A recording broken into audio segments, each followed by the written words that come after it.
Hi friends, இந்த வீடியோவில் நாம் எதை பற்றி பார்க்க போகிறோம்னா சத்யா ராகு சீரியலில் ஒரு அதிரடியான ப்ரமோ வந்திருக்கு. அதை பற்றி தான் இந்த வீடியோவில் பார்க்க போகிறோம். அதுக்கு முன்னாடி நம்ம சேனலை சப்ஸ்கிரைப் பண்ணாதவங்க கீழே இருக்கிற சப்ஸ்கிரைப் பண்ணை கிளிக் பண்ணிவிட்டு பக்கத்தில் இருக்கிற பெல் பட்டனையும் கிளிக் பண்ணிடுங்க. சரி, வாங்க வீடியோக்குள்ளே போகலாம். எங்கே பார்த்தோம்னா நம்ம மாயா ரொம்ப ஃபீல் பண்ணிகிட்டு இருக்காங்க. அப்படின்னு பார்த்து மறுநாள் காலையில் தான் காமிக்கிறாங்க. ஸோ நம்ம பாரதி இங்கால ரமணி பாட்டி சாரோ எல்லாருமே ஒன்று கூடி நம்ம மாயா மனசை கலைச்சிட்ருக்காங்க.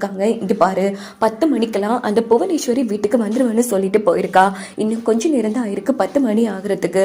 இங்க பாரு மாயா, இந்த குடும்பம் ஒரு மிகப்பெரிய பிரச்சனையிலேருந்து தப்பிக்க போறது உன் கையில தான் இருக்கு. அதே மாதிரி எங்க மாமா கொடுத்த வாக்கை காப்பாற்றணும். ஸோ நீ இந்த வீட்டோட கௌரவம், இந்த வீட்டுக்கு எந்த பிரச்சனையும் வரக்கூடாதுன்னு நினைச்சீன்னா கண்டிப்பா நீ அந்த வீட்டுக்கு மருமகளா போறதுக்கு சம்மதிச்சே ஆகணும் அப்படின்னதும் மாயா அதிர்ச்சி ஆறாங்க. என்ன பேசிட்டு இருக்கீங்க?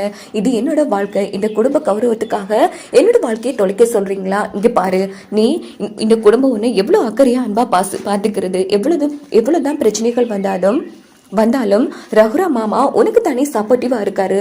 அப்போ அந்த நன்றி கடனாச்சும் உனக்கு கொஞ்சம் கூட இல்லையாங்கிற மாதிரி கேட்டதும் மாயா அதிர்ச்சி ஆறாங்க. இங்க பாரு, கடைசியா சொல்றோம், நாங்க கேட்டுக்கோ மாயா, இந்த வீட்டுல நீ இருக்கணும்னா அந்த புவனேஸ்வரி வீட்டுக்கு மருமகளா போகணும். அப்படி சம்மதம் சொல்றதா இருந்தா இந்த வீட்டுல இரு, இல்லையா இந்த வீட்டை விட்டு வெளியில போயிடு அப்படின்னதும் மாயாவுக்கு இடியே விழுந்த மாதிரி அந்த இடத்துல பேரதிச்சில நின்றுட்டு இருக்காங்க. அப்படின்னு பார்த்து வண்டி சத்தம் கேட்குது. பார்த்தா புவனேஸ்வரி தான் வராங்க. ஸோ ரகுராம் ஜானகி ஒட்டுமொத்த குடும்பமும் ஒன்று கூடி நின்றுட்டு இருக்காங்க. அப்போ நேராக புவனேஸ்வரி என்ன ரகுராம் மாயிட்டு பேசி முடிவெடுத்துட்டியா? சரி, என்ன முடிவு? மாயா எங்க வீட்டுக்கு மருமகளா வருவா தானே அப்படின்னு கேட்டதும் இங்க பாரு புவனேஸ்வரி, என்ன பேசிட்டு இருக்க?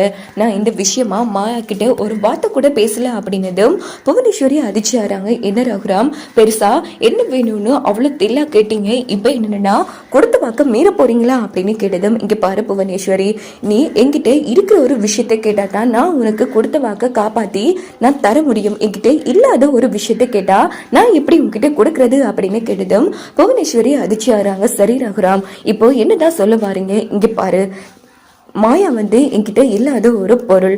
மாயா இந்த வீட்டோட விருந்தாளி.